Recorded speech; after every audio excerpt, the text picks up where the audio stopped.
জয়গুরু বন্ধুরা, আমার চ্যানেলে বিউটিস কিচেনে আপনাদের সবাইকে স্বাগত। আজকে আমি আপনাদের রান্না করে দেব জাপানি পুঁটি দিয়ে টক, তেঁতুল দিয়ে জাপানি পুঁটির টক রান্না করে দেখাবো। এখানে দেখুন আপনাদের একদম টাটকা টাটকা জাপানি পুঁটি নিয়ে আসছে, আমি কেটে নিয়েছি বাড়িতে সুন্দর করে। একটু এই যে দেখুন চিড়ে চিড়ে দিয়েছি, যেহেতু এই মাছ দুটো ভাজা খাওয়া হবে। এই মাছ যদি একটু চিড়ে দেওয়া হয় তাহলে কি হয়, মাছটা ভাজা ভালো হয়, নতুবা মাছ ভাজা অতটা ভালো হতে চায় না। তাই এভাবে একটু গোটা মাছ যদি আপনারা কখন খান এভাবে চিড়ে দেবেন। তো আমি দেখুন একটু সুন্দর করে একটু চিড়ে চিড়ে দিয়েছি, আর এইগুলো দিয়ে আমি টক রান্না করি, দুটো ভাজা খাওয়া হবে। তো এখানে আমি টক রান্না করার জন্য যে উপকরণটা রেখেছি সেটা হচ্ছে এই যে দেখুন, জিরে আর লঙ্কা বাটা দেবো। আর এখানে আমি তেঁতুল গুলে রেডি করে রেখে দিয়েছি। তো আমি কড়া বসিয়ে দিয়েছি, দেখুন কড়া গরম হয়ে গেছে। এবার আমি কড়াতে তেল দেবো এই মাছ ভাজার জন্য। তেল দিয়ে দেবো, তেলটা একটু বেশি দিতে হবে যেহেতু মাছের সাইজটা একটু বড় আছে। এবার আমি মাছে লবণ হলুদ মাখিয়ে নেব। তেলটা ভালো করে গরম হতে হতে তেল দেখুন খুব গরম হয়ে গেছে তেলটা। আমি এবার মাছ দিয়ে দেবো। মাছে এই যে লবণ হলুদ মাখিয়ে নিয়েছি, এবার মাছগুলো দিয়ে দেবো। এই যে মাছ আমি 4 পিস একসঙ্গে দিয়ে দিয়েছি। এই দেখুন এক পিস হয়ে গেছে, মাছ উঠিয়ে দিয়েছি আমি।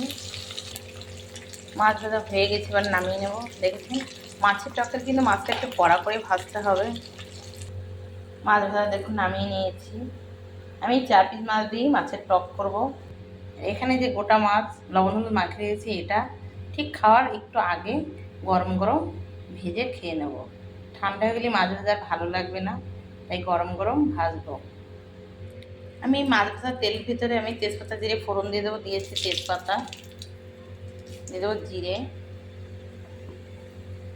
দেখুন বন্ধুরা জিরে কিন্তু উড়ে গেছে। এবার আমি দিয়ে দেবো জল। মাছের টকে জল দেখুন খুব বেশিও দেওয়া যাবে না, আবার একদম ঘন একদম গায়ে মাখা রাখা যাবে না, একটু ঝোল রাখতে হবে। তো এখানে দেখুন আমি দিয়ে দিয়েছি। এবার লবণ হলুদ দিয়ে দেবো। আমি দিয়ে দেবো লবণ, দিয়ে দেবো হলুদ। এবার এই জলটা জাল হবে। এই জলটা জাল হওয়ার পরে আমি যে মশলাটা বেটে রেখেছি, আমি কিন্তু কখনো এই মাছের টকে মশলা কিন্তু তেলে কষানো যাবে না, তাহলে কিন্তু সেই স্বাদ আসবে না। এটা ঝোলের পরে ঝোল যখন টক বয়া ফুটবে তখন এই কাঁচা জিরে বাটাটা আর লঙ্কা বাটাটা আমি দিয়ে দেবো ঝোলের ভেতরে। দেখুন বন্ধুরা ঝোলে কি সুন্দর জাল হচ্ছে। এবার আমি এই যে মশলা বেটে রেখেছি এই মশলা দিয়ে দেবো। আমি দিয়ে দেবো জিরে বাটা, দিয়ে দেবো লঙ্কা বাটা। লঙ্কাটা যে যেমন খাবে ঠিক তেমনই লঙ্কা দিলে হবে। আমরা একটু লঙ্কাটা বেশি খাই, তাই লঙ্কাটা একটু টকের ভিতরে ঝাল ঝাল টক টক হবে, তবেই টেস্টে মাছের টকটা। তো এই যে দেখুন এবার ঝোলে এবার জাল হবে, আমি তারপরে মাছ দিয়ে দেবো।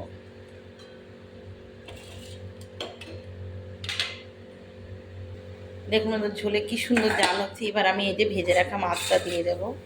যেহেতু ঝোলে জাল হওয়ার সঙ্গে মাছের ভেতরে মশলাটা না ঢুকলে স্বাদ আসবে না। এবার জাল হবে, আমি তারপরে তেঁতুল গোলাটা দিয়ে দেবো। ঝোল জাল হয়ে গেছে দেখুন। এবার আমি এই যে মাছের টকটা দিয়ে দেবো। সুন্দর করে আমি ছেঁকে রেখে দিয়েছি। এবার এই মাছের টকে সুন্দর করে এই ঝোলে জাল হবে, তাহলে মাছের ভিতরে মাছের টকটা ঢুকে যাবে। মাছের টক ঢুকলে তবেই কিন্তু মাছটা খেতে স্বাদ হবে। দেখুন বন্ধুরা আমার কিন্তু মাছের টক হয়ে গেছে। আমি এবার মাছের টক কিন্তু নামিয়ে নেব।